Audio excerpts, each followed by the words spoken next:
That's Based with Caleb Salvatore is a comedic informative production, meaning it covers serious topics in a humorous manner. Some of the opinions expressed are satirical hyperbole, some are not. Some of the content may not be suitable for all listeners. If you're easily offended, tune out now. We don't want pussy bleeding little bitches consuming our content. I have dementia and pooped my pants while visiting the Pope. Welcome to That's Based. It's the midweek check-in. I am your host, as always, Caleb Salvatore. We're laughing our way through the end of days. We're brought to you by Outlaw Streamers reporting from somewhere underground. Shout out to Beach House Bar and Grill, the official sponsor and the official bar and grill of That's Based, just north of 103rd and 4th Street in Omaha, Nebraska. They got some awesome food, cheap drinks, and even cooler people. They've also got my show there Saturday, May 4th. That's right. The roast battles are back 9 p.m. Central Standard Time. Doors open at 8:30. Get your tickets online. They're on eTix right now. This show always sells out. You guys don't want to miss it. Get your tickets online. eTix. You go to beachhouse-omaha.com to learn more. That's Saturday, May 4th. They've also got karaoke every Monday, poker every Tuesday, trivia every Wednesday, then music bingo followed by open mic every Thursday. Then they've got this Friday. Or no, they have nothing this Friday. Oh, yeah, they do. This Friday, they got Blue Venue April 19th. Is a Vibe 420 Music and Comedy Bash on April 20th, followed by Reggae Night. The 26th, they have a Hazy Teas Burlesque. The 27th, Ed Archibald in the USB, and then the 28th, Bobcat with guest Graham Good. All that and more, beachhouse-omaha.com. All right. It's a special one for the OGs. It's Based in Circuses. We got Nick Kohler back. Bro, what's going on? What's up, everybody? I love that, the Based in Circuses, dude. That's what we're going to start calling these episodes now. These throwback episodes for the OG listeners. You know, Based in Circus 2, dude. The 20 of them. Electric Boogaloo. Here we are. Can't say that word. That's what got us banned from whatever that stupid merch website was. Oh, shit. Yeah, I forgot about that. Dude, you don't really see a lot of people talking about the Boogaloo type stuff anymore, huh? No, I completely forgot about it. It's gone away, but I'll tell you what, Mia and I went and saw that Civil War movie that's Jesus in theaters, Christ. and the Boog Boys made an appearance. There were guys in Hawaiian shirts getting into a shootout with the U.S. government.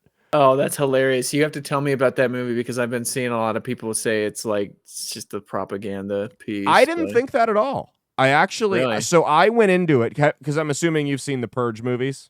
Yeah, I've seen the Purge movies. I like the Purge movies. They're like fun, dumb. I ignore the stupid politics to like the Purge movies, right? Yeah. And because I like the concept of the Purge, and I just hate how the virtue signaling. So I'll ignore it, but sometimes it gets a little bit much. But no, so Civil War, I went into that expecting it to be this woke propaganda film, right? Where it was, Trump, Orange Man bad. It was a bunch of racist. It was the incel uprising, right? And Nazis and all this shit. But no, it wasn't. It was interesting what they did with it. It was told from the perspective of, and this was actually on the topic list I wanted to talk about. So this works, perfect segue. It was told from the perspective of photojournalists, like war photographers. Mm-hmm. And the woman, the lead character, she had been all over the world doing, civil wars in Africa, the Middle East, places like that. And now she was photographing the Civil War going on here. And it didn't push any side. There wasn't a political side. And it was actually pretty accurate in terms of how a civil war would look here, in my opinion, because you didn't have one side versus the other. It was all these little warlords and warring factions from all over the political, religious perspectives. You had bandits that would just rob people on the highways, crazy people, fairly religious, just like the country descending into chaos and anarchy. And the government was trying to keep the order. And there were people that said the president was a ripoff of Trump. I thought you could have substituted Trump or Biden for the president. But I think the big message. So? I'm curious. What do you mean? Those two I feel like are very different figures. So there were some of them. Well, Ron Swanson played the president, right? Oh, nice. So the mannerisms reflected Trump.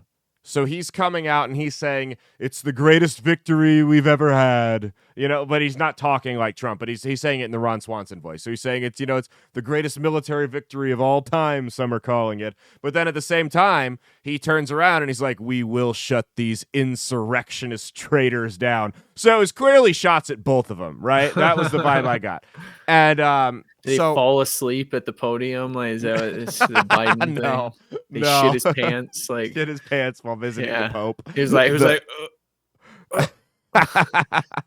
So that was the vibe I got was they were making fun of both of them. And the message of the movie, it wasn't without a message, but the message wasn't right wing bad, left wing bad. The message I took from it was, hey, everyone needs to turn the temperature down a little bit because this is not really that far off. Not as far off as some of you seem to think it is. Like, this is because she says in the movie, we went and took pictures and reported on these wars over in Africa and the Middle East so that people wouldn't want to see it, or so that people could see that and say, hey, let's not let this happen here, and now it's happening. So that was kind of the message, and I was thinking it would be the opposite. I thought they were going to try to rile people up prior to the elections, and it was going to be a reckless, irresponsible film. But it was quite the opposite.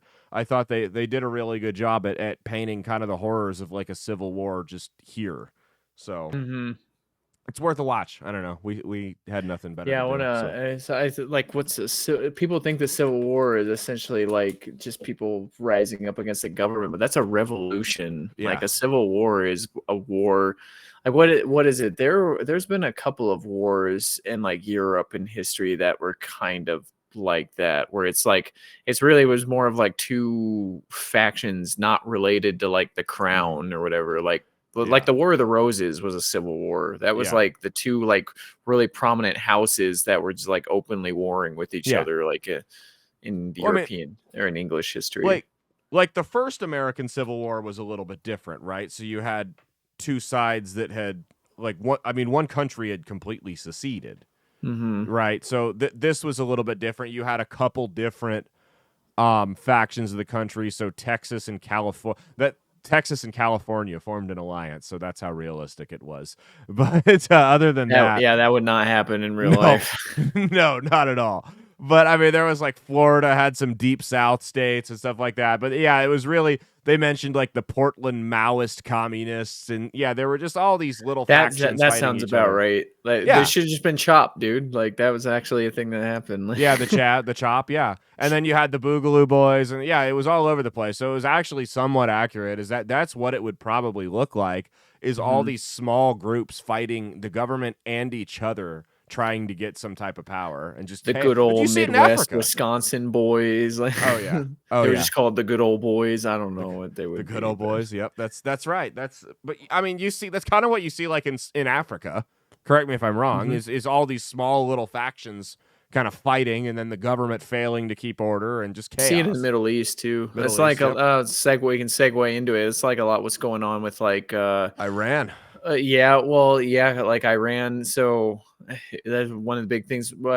This show, while we're filming this right now, this is on like Tuesday night, so we don't know at this point while we're filming this what's going to happen. I mean, this is like in 3 hours after we film this, something crazy else could happen, because at this point now we only know that Israel like did their attack on the thing up in Lebanon or whatever, right? Like they attacked it was a couple weeks ago. They attacked was it like a drone strike or something, or a missile strike or something. I just remember that they killed like an Iran senior like military official there.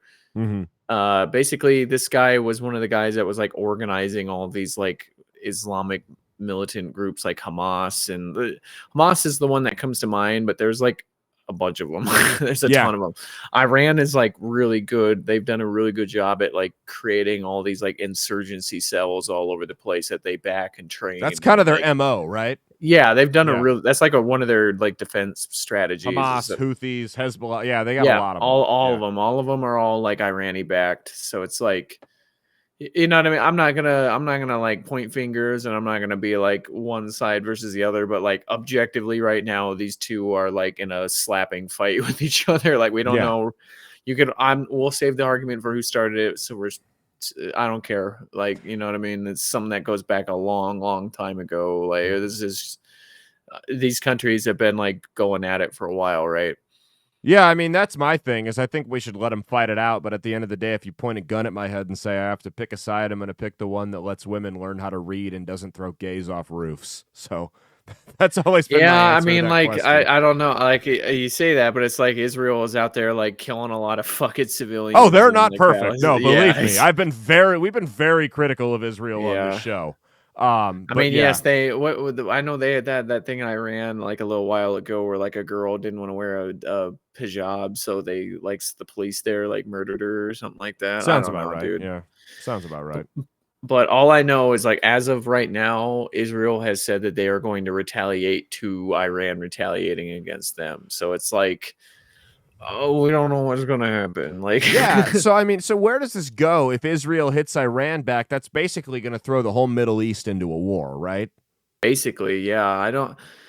Like you got basic geography over there. I mean, anybody can pull up a map and see the map of the Middle East, but like Iraq separates like Iran Sure. from like the Levant area, like the what is that, the Mediterranean Sea or whatever. Yes. I don't Yeah. remember what the sea is there, but it's like that body of water that's there. Yep. Yeah. But so like dude, I have no idea because it's like Iraq's government is technically on our side. Like they're like essentially an American puppet state. So they So say. well, you know what I mean? Like because like we saw like with ISIS, like when ISIL, when they were like taking territory from Iraq, like we went there and helped them out and got those guys out of there, which those guys were like Iran backed. So it's kind of crazy. Yeah. Not really, Again, but you of know what I course. mean? But like Syria, so it's like Russia has already said that they're backing Iran, right? And we kind of know that Iran is like part of that kind of like other side, like China, Russia, Iran is like kind of the big security threats. But Yeah. like Syria is also on like Syria is a Russian puppet state. So Syria is an enemy with, you know what I mean? If something that's kind of like the sides go in, Yeah. Syria is like right north of Israel. Right. You know what I mean? I don't know what Iraq would do. Probably would side with the West because who knows, man? I don't know. It's a big flip of a coin right now, right? There's Yeah, a lot of absolutely. stuff. Aren't you glad that I mean, I just remember everyone saying in 2016, hey, Donald Trump's going to start World War III. And then here we are, and Joe Biden has quite literally started World War III. He actually didn't. I remember, because I remember like in 2016, that was one of the big things where I was like, don't vote in Hillary because that administration is straight up going to start a war. Oh, with Hillary Russia was over saying Syria. we're going to start World War III. Yeah. That they were basically, without saying it, they were saying it. Dude, I was over in the Middle East when that was all going on. Like we were very close to like going to war with Russia and Syria. Yeah, like, and it was that's very scary. It's not like relations were great with Russia and China under Trump, but there was that sense of hesitation there. Like, hey, this guy's it certainly a little wasn't as unhinged. bad. It certainly wasn't as bad with Russia as it is now. God, like, no. I mean, it was very antagonistic towards China, but like you can argue that was well deserved. That was but, mutual. Well, that's the thing is, I mean, it's no coincidence. We have to. It can't. The current administration's entire foreign policy re-election campaign right now is don't believe your lying eyes. And I'm not a foreign policy expert. I've never claimed to be one, but I can look at patterns and see what's going on in the world.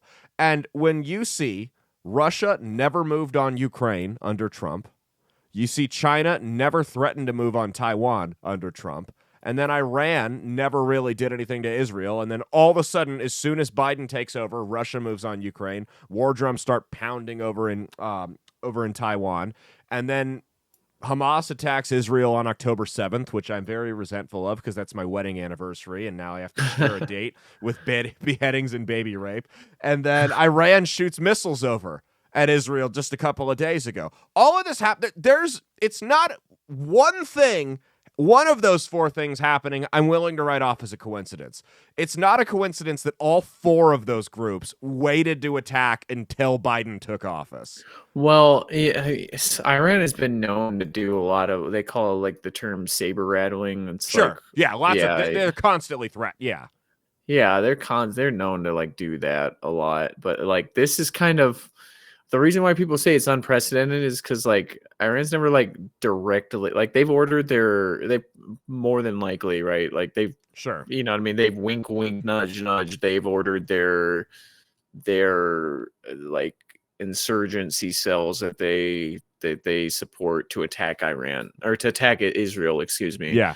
They've never just come out and done it themselves. Right. So it's like, fuck, man, like what's gonna happen? Because the US, like Biden has already said that they're gonna support Israel. Like there's the security of Israel is one of the United States' top priorities. So it's like, what are you gonna do? Like Iran has to do something about it too. Like Iran had to do something against Israel because they're basically like, if we don't, there's gonna be a fucking military coup. So it's like, yeah, like they had to do something. Their people demand it. Like the people in Iran are pissed over like everything that's going on right now. So like it's the will of the Iranian people that the Persian, that they go do something against Israel. So it's just like now you got to see like, whoa, what the fuck is Israel gonna do, dude? Are they gonna like attack Iran directly? Like what are they gonna do, dude? Like it's be nuts if they attack Iran directly, like. Yeah, I don't know what the fuck is gonna happen. Well, it's Turkey would almost certainly get involved then, right? Probably. 'Cause the thing about Turkey is Turkey's a part of NATO. Like, but they're kind of a wishy-washy part of NATO. If I'm not it doesn't matter. They're still a member of NATO. So it's that's like true. if Turkey does something against it, like it's like that's kind of bringing NATO in. And I mean, like. The coalition forces will probably, if they like, they were ready. They're building a port in Israel, like in the West Bank there. So like probably to be able to bring in troops and stuff if they need to. But it's like, God, that's a huge escalation, dude. Like people don't realize that count. That it'd be like being over in Iraq all over again. Like, you know what I mean? Yeah, and it's just not. We are not in the shape that we were back then to take on this big of a conflict in the Middle East, plus everything going on in Russia, plus everything going on in Taiwan. Yeah, we already have a bunch of troops postured over in Eastern Europe in case we have to in case we decide to roll troops over into Ukraine. Like you know what I mean? We already have a bunch of people there. And military recruiting's at an all-time low. Yeah, you're right. And it's like, why do you think that is? Why do I think that is? I mean, I like to hear what people that have actually, because I can sit here and run my mouth all day. I like to hear what people that have actually served, because you're ex-Army, why they think that military recruiting is at an all-time low. Do you think it's one thing? Is it a combination of things? What's going on? I think it's a couple of things. One, I think it's that the military right now is not, this is probably the biggest one, but it's like the military is not in a current, like an active war right now. Sure.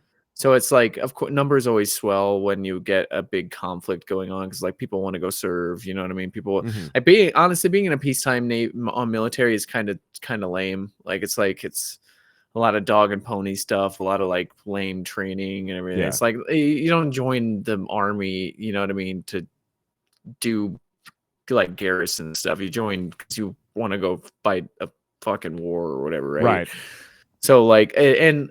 So it's a combination of that. It's like, you know what I mean? The civilian job market is so good for a lot of those like really highly technical jobs. So it's like you can only expect people to want to be in the military. Like, you know what I mean? You can only have that sentiment go so far for numbers. It's like that. It's like, you know what I mean? It's the Gen Z is like the like smallest generation like ever. So it's they're lazy. Well, I don't know if you can make general statements about that or whatever. It's just I don't think there's not a lot of Gen Z because the problem with the military recruiting numbers is like pretty much everywhere. Like the numbers are really low. Like there's a ton of countries that have like a crisis right now of like they can't meet numbers for people in the military. Mhm. And a lot of that is that Gen Z is a very small generation compared to other generations, Sure. because like the boomers and like Gen X. the Yeah. Gen Xers, they just didn't have kids. A lot of them Yeah. went to fucking work and stuff and decided that they weren't going to have big families. So Cowards. Gen Z is a small generation. That's So there's not a big pool of that, you know what I mean? So Yeah. it's like a combination of a bunch of things, probably. Like, also, it probably didn't help that the army for like 3-4 years was doing like that really lame ass like recruiting, fucking the woke recruiting. yeah, the woke recruiting where they were like the what was it? The girl's mom, the two moms or Yes, whatever. I don't. that was right when Biden took office. That was That their was a first fucking commercial. laugh. That was like everybody. But yeah, I will say this though, the army kind of was like, at least the army. I know the army was the only ones that kind of did that. Like the Marine Corps didn't do that or anything, thankfully. But the Yeah. army kind of like was like pulled its head out of its ass. I'm sure whoever was the head of like the general that was supposed to be in charge of recruiting probably got fired over that. Yeah. And now they're doing like the be all you can be, like the 80s army Oh, recruiting, which is yeah. actually like good. I now. saw a So straight it's like, white guy in an army commercial, and I was like, "Holy shit, are we going to yeah. war?" That's how you know that's how you know the army's for real right now. They're like, because it's like there's a lot of threats out there right now, man. Like, I'm not saying that we are gonna go into a large scale conflict, but like if you were a gambling man, you would probably gamble on on that. If the U.S. was to go into a conflict right now, it would be one where we'd need a lot of numbers for it. So it's like the military. It takes kind of a long time to kind of get those changes in effect and get the numbers plus up. Like, it's not something you just do like that. You know what I mean? Sure. It takes like a You gotta long time to train people. train up Yeah. personnel. You know what I mean? It takes like a long time to equip them. It's like not even like our industrial base is like completely jacked up right now for some kind of war right now too, because it's like you know what I mean? Like they've had to the US has had to like over the last like 6 months like make their like produce like artillery shells. Mhm. Like we sold a bunch of military like artillery shells and artillery equipment Ukraine. to the Yep. Ukraine. Yep. Now we don't have enough artillery shells for us. Like, So- you know what I mean? So it's like we have to plus all that up. And the thing that's crazy is Russia's already done that. Russia's already made their economy into like a wartime economy. So it's like we're behind on that now too. So it's like kind of a crazy time where it's like it's not certain if something crazy happened, like we would be able to do stuff right away. Like, you know what I mean? So if we were to go to war and there was a big recruiting push, how much of an effect do you think social media would have? Because this would be the first major war that the U.S. was involved in where social media was a factor. So, I mean, you're going to have kids that At least some of at the them very grew up- beginning, yeah. Because that I are mean, you got to remember we disillusioned. were. Hey, I don't want to go die for another worthless in their mind is another worthless war. That and maybe some Yeah. of these kids saw their parents get blown up in Iraq or like who knows, right? So how many of these kids are going to go, hey, I've got these resources available to me that weren't available to people 20, 25 years ago when 9/11 happened and when we went into Iraq. I'm not going to go join and die for this cause. I This would, isn't my I fight. would, I would challenge. I think that's because the military has not been smart about shaping the narrative. Mhm. I think so. I think what a lot of people need to understand when it comes to defense strategy and stuff like what's good for the United States, right? Mhm. It's good for the United States if like what's bad for Russia is good for the United States, right? Sure. So like if Russia is losing a ton of military and equipment and stuff like that, fighting a crazy war in Ukraine that's going to be as bloody as possible for them, that's good for us Mhm. because it weakens their military. You know what I mean? They have to spend way more money for it. Like, you know what I mean? It makes that war way more expensive. So in the long run, that's good for us because Yeah, what's just bad like for how them- Vietnam was good for the Soviet Union. Yeah. Yeah, Exactly. basically, yeah. And like it was good for us to like supply the Mujahideen against Russia or Sure. the Soviet Union when they were Yeah. invading Well, because like it until was, 9/11 happened. yeah, it was good for them. Yeah, exactly. Yeah, that was long term. You know what I mean? But like at the time when you're thinking like, so that's kind of the mindset you have to be in when you're thinking like how the U.S. is thinking is like what's bad for them is good for us. Sure. So like I say like when Iraq, right? Remember, you might not remember this as much because I know you're kind of finishing high school and everything around this time, but Mhm. like when the U.S. was like went back into, like, when the US left Iraq and that power vacuum happened and ISIS took over. Yep. ISIS was conducting terrorist attacks in the United States. I Like, remember they that. were conducting terrorist, yeah, they were attacking The us. Pulse nightclub So it's like shooting. we Yep. had a reason to go in there and go deal with them Sure. because they Yeah. were effectively recruiting people out of the United States, out of Europe and stuff, and they were building this really crazy military that, like, if we didn't deal with it, could have been a really, really big threat. They had already showed that they were able to do stuff to the United States. If And ISIS, Iran, correct like, me if I'm wrong, was like too extreme for the Taliban, if I remember right. yeah, but it's like the Taliban is more like It's like Afghanistan. Yeah. Which, and the ISIS was like that northern area of Iraq and like Sure. that western area of Syria, like that kind of area. That's where those guys really popped up at. But the Sure. thing about why ISIS was able to get so powerful is because they, like, the Iraqi army was a fucking joke. Mhm. You know what I mean? They didn't care about fighting there, and they took like all of the Iraqi army's equipment essentially. Yeah.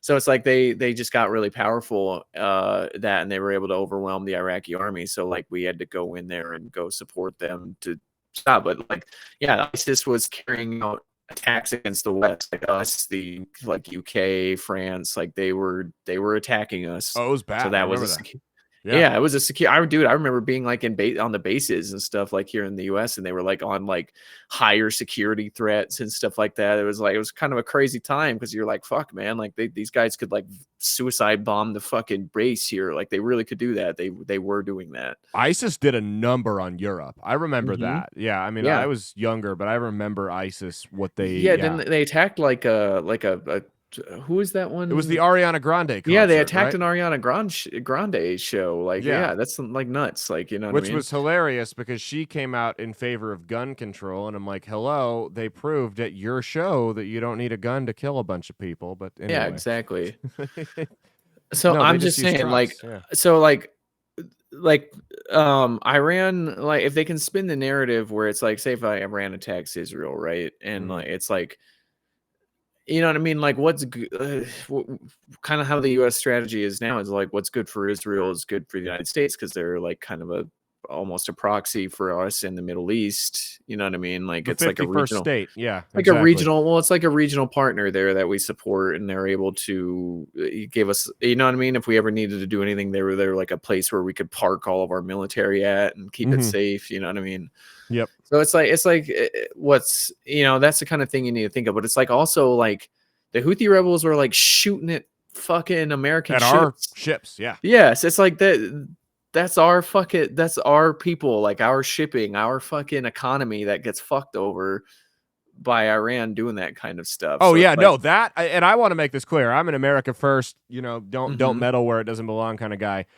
Shooting at our ships is that you've crossed a line. That's how No, you at fucking that get point, all your we're gonna blow you electronics, off the dude. fucking All of your map. electronics and Yep. everything go through the Red Sea and go through the fucking the Suez Canal and go through that area. The reason why we're able to like have cheaper stuff is because of the shipping lanes there being relatively safe. So if Iran starts attacking our ships, you know what I mean, going through there that are trying to go through like India, going over to like the Southeast Asia and everything that are trying to go to Europe and all this, it's like, dude, it fucks over the world economy. Mm-hmm. And it's like shit's way more because we don't have the manufacturing base to do that in the United States. It's like they could make our economy be very, very hurt. And it's like, you can think of it, it's like, well, what do you gain from, like, you know what I mean, going over there and being in the military and doing so? It's like, well, you kind of make it to where like everything isn't going to cost like 10 times more than it would. It's like, you know what I mean? Like, yes, that's not as crazy as like saying like, oh, they're going to make us speak Persian or something. Mm-hmm. But it's like, we do have an active interest in making sure that area is stable. And wars wars are very like the epitome of like not stable. Sure. So like, yeah. if they could kind of like, that's kind of goes over the head of a lot of people, especially the kind of people that probably go and join the military. But like a lot of the jobs that the military is lacking in are like those really technical jobs, like the like aircraft, like pilots. They have a really bad with pilots because it's like they can't compete with like airlines and stuff with pilots. Well, the airlines have a shortage too. Yeah, everyone's got a shortage. Yeah, 100%. Like there's and all stuff like mechanics in the civilian job market are sucking too. Like trade type skill jobs, like those Yep. they're having labor shortages too with people. Yep. So it's like you know me, I'm always like the kind of person that says that join like the military is a really, really good option for people, but it's like, you know what I mean, with all those other factors on it, it's like like I said, if the military, how they would meet that they would have to how they would meet that like recruiting challenge. I think if we, you know what I mean, like it would like think of like how the media could spin it, where like if we had bases like, dude, I mean, the one rebel guys did that. They attacked one of our military bases in Iraq and killed like US soldiers over there. It's like, imagine if Iran did that, but like way crazier. Yeah. You know what I mean? Like you could probably, I mean, dude, people would be like fucking pissed at that. You know what I mean? Like, so could they lure us into another false flag? Could that be maybe an excuse to go to war? Maybe. I mean, like, I don't know. I don't know if the US, they might do that, but it's like, you know what I mean? They might not even have to, dude. We might see what happens with Israel and Iran. Like, Iran does not like us. The Iranian people, Well, like, that's an understatement. Yeah, exactly.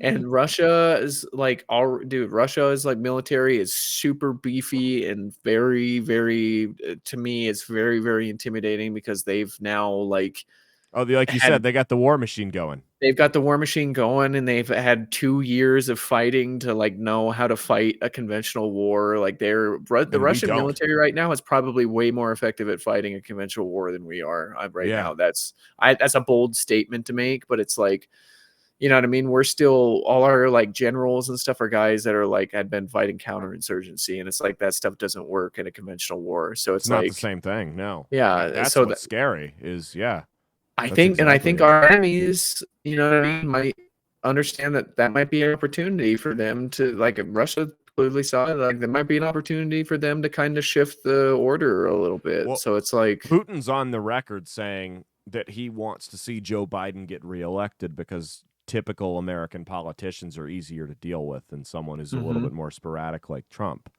So I could.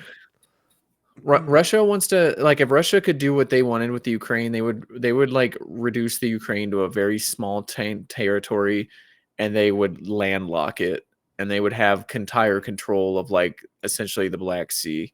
And that would be very bad for us, our interests, because that would make them a much stronger regional control of that area. So like that's what's good for them is bad for us, right? Yeah. Because we don't work with Russia. Like they're not our economic partner. You know what I mean? They're not good. They're not friendly with us. No. But it's like, what, you know what I mean? Iraq is like kind of our puppet state. Like, what if Iran like fucking invaded Iraq, dude? The Iraqi military ain't gonna stop Iran. You know what I mean? Like, no. And then we would probably get involved in that too. That's and then also think of it this way: if we get involved with that, that makes our forces weaker for having to support Taiwan.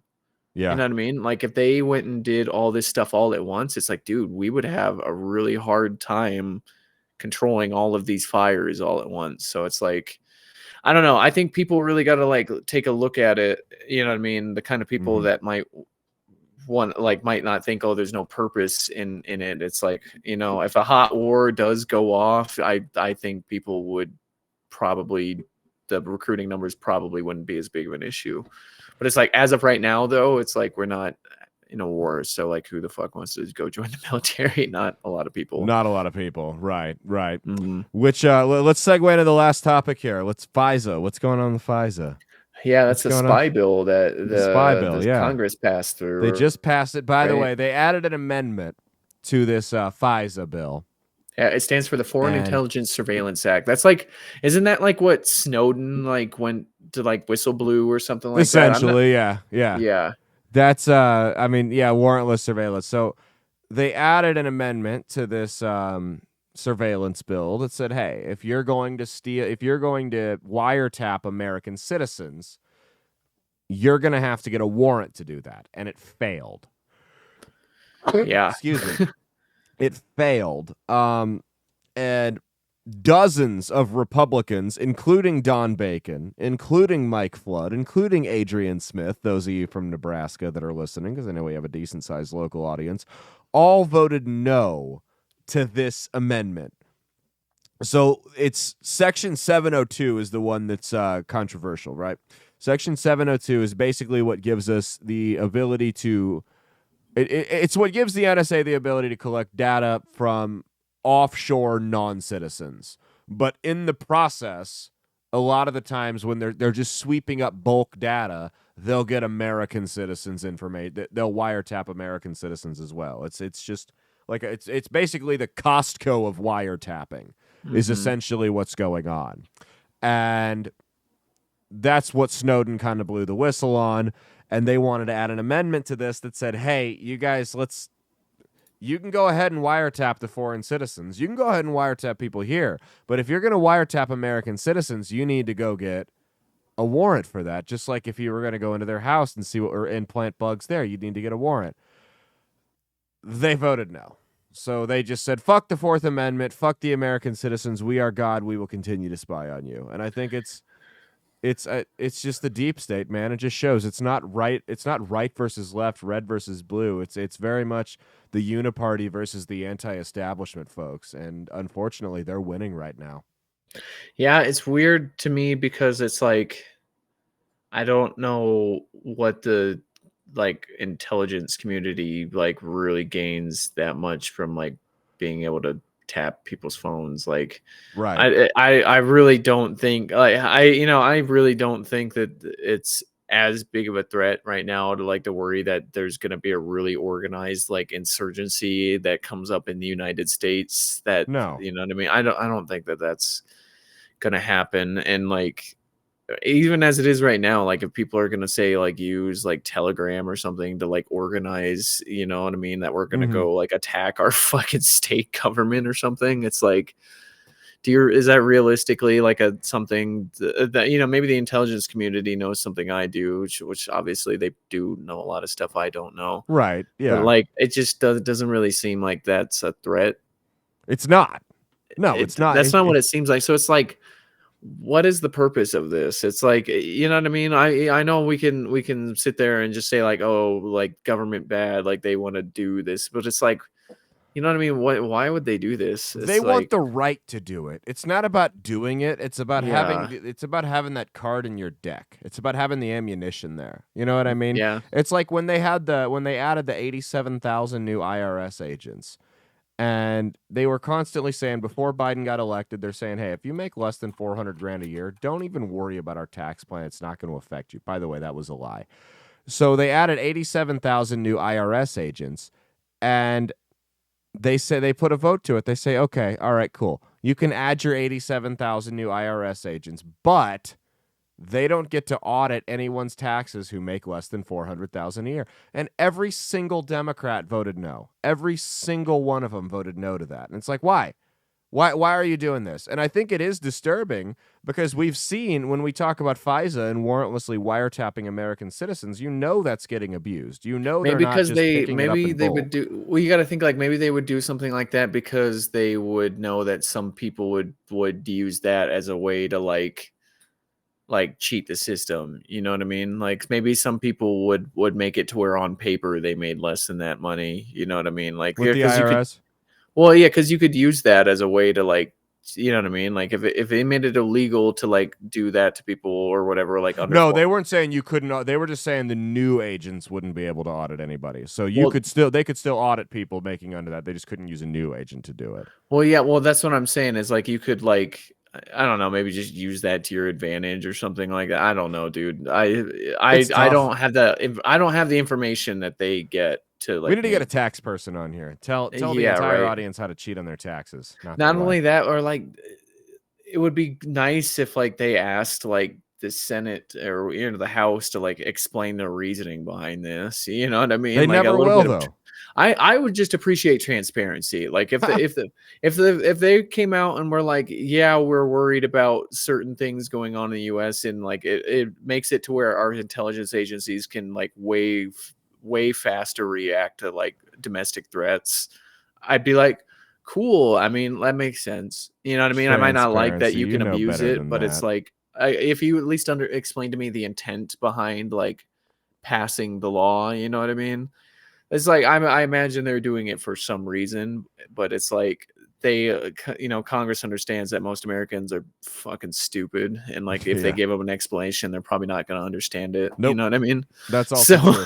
That's so my issue with the warrantless spying thing here is this has been abused before, and we know it's been abused before. The Obama administration wiretapped the Trump campaign. They used the yeah, NSA to spy on Trump. Now the remember, the Richard FBI and Nixon. stuff and CIA were doing it to Trump in 2020 too. Yeah. Like they interfered in that election and Oh, when stuff. they Yeah. were teaming up with the tech companies. Yeah. Now remember, Richard Nixon ruined his legacy, got impeached, and stepped down as the president because he had a couple people wiretap a hotel room. He had a couple people on his campaign staff. Now that's scummy. I'm not going to sit here and argue that that's not scummy. But yeah, that's But like that's child's not play considered. that's not the now. same as the president of the United States saying, "Hey, let's use the intelligence agency, something that's supposed to be a nonpartisan representative of the people, that goes in and deals with actual threats, foreign and domestic. Let's use them to warrantlessly wiretap our top political rival." That's way worse than Watergate. It's not even close. Yeah. Yeah, And- no, really, it is. It truly, that's so much worse. And if there was any type of justice, they would bring Obama to trial. He would have been impeached over that, or arrested after he left office. It's completely insane that Like they've just what let happened, that like slide. essentially what's happening with Trump, like where Yeah. they're going after him with legal stuff to try Well, it's to. like the mob. If you're a made man, they don't go after you. As long as you Yeah. don't cross anyone, they don't go out. Obama's a made man. Biden's a made man. The Clintons are made. They're not. The Pelosi's are made. The Bushes are made. They're not going to go after anyone that's made. That's just how it works. It's this big gangster mentality. But instead of running a waste removal company, they just use politics. It's the same thing. Yeah, It's like all they could organized crime. use this FISA thing to spy on people trying to organize protests against the war in Gaza. Absolutely. Yeah. It's like they could well, they I mean, could use it to disrupt protests against a war. You know, what I they mean? hacked Like, Tucker Carlson's phone.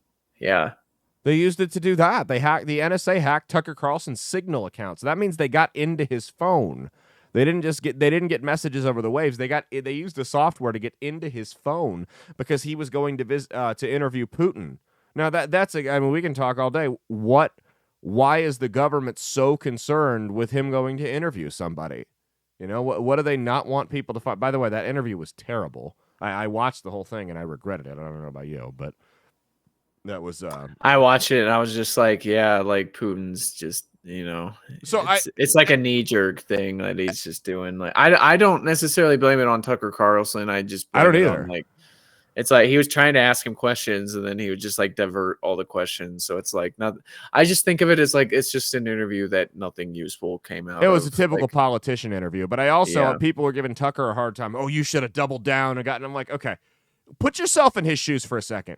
You are in a foreign country that is not particularly known for being friendly toward U.S. citizens or journalists. or journalists, and you're there when tensions have not been higher since the Cuban Missile Crisis. Literally, yes. Not to mention your own government, not a big fan of you.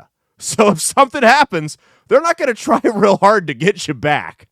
How much would you push Putin? In his home, you're in his home field. He's got his former KGB thugs and Russian mafia guys surrounding you. You've got your camera crew. This is not a live interview. Even if it was, what's going to happen if they whack you on live TV? Nothing. There's not going to be any consequences for it. So I don't blame Tucker.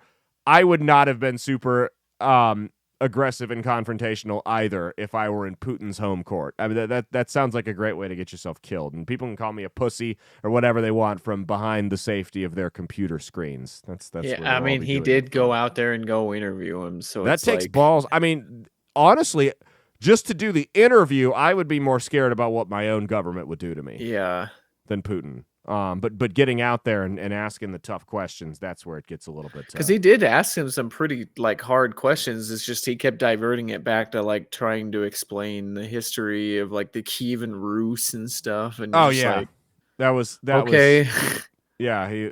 I mean, like I said, I fully understand. If like you look at it objectively, you can understand why Russia is doing what they're doing in the Ukraine. Like, you know what I mean? Sure. If you can look at it from their point of view, they're justified in doing it. But like it's one of those things. It's like I said earlier, like what's good for them is bad for us. So Right. like Exactly. That's exactly it. All right, man. We'll get you out of here. Anything you want to plug before we shut this shit down? No, Nope. you know me, man. I've been laying low and doing my stuff. So Doing your thing. What are you? When are you coming back up here? you know, I'm really trying to come up with my family for UTEP playing Nebraska for the Nebraska home I game, know. like the I'm wanting to Nebraska get season tickets to that. opener. Yeah. I know it'd be really funny because like I'd be the only person in the entire state like wearing UTEP minors stuff. I think that would be I hilarious. can't imagine that's a fan base that travels particularly well. No, they don't even travel to their own home games well. So.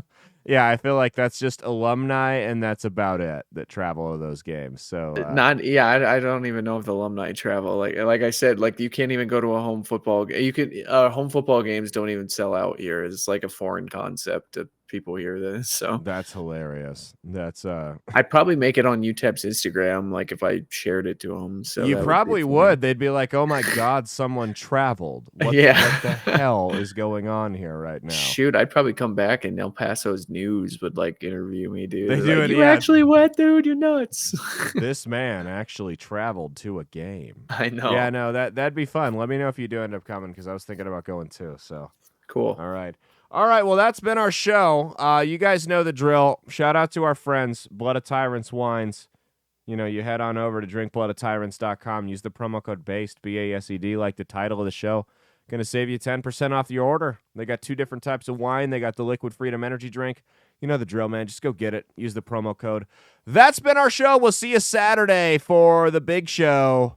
We got a lot of stuff to talk about Saturday. I don't even know what we're talking about yet on Saturday. It's a whole bunch of crap going on. We got Palestinian protesters shutting down the roads. Oh, it's going to be a good old time. We're adding a new segment. Palestinian protesters need to stop block the entrance into McDonald's so people stop getting all fat. I wouldn't have a problem with that. I think that would be the one productive thing those people have ever done in their entire lives. It's they truly do. The Palestinian people have the worst government representing them and the worst activists representing them abroad. They couldn't have worse advocates right now than they do everywhere. Anyway, all right, that's been our show. We'll see you guys on Saturday. Cheat on your taxes, not your spouse. As always, stay